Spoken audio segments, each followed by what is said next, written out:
pag-upod sa amin, sa pagsabat ng Ginoo sa mga pagpangamuyo. Wala kay Ginoo sing tupo nga Dios nga kami ginaalagad kay ginadaya kay pasalamatan ka namin Ginoo. You deserve all the highest glory and honor Ginoo. Nahigog ba lang Ginoo pala gagawin namin Ginoo with all of our hearts, our minds Ginoo, nagsatalan namin Ginoo, ginahigog. The all of these things be glory unto your name.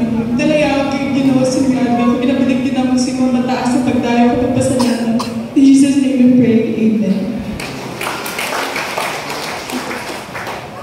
Magabayan ka sa mga katong sunod ng mga espasyo.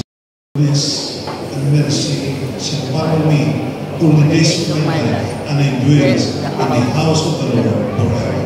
In the name of the Father, and of the Son, and of the Blessed Holy Spirit. Pray for them.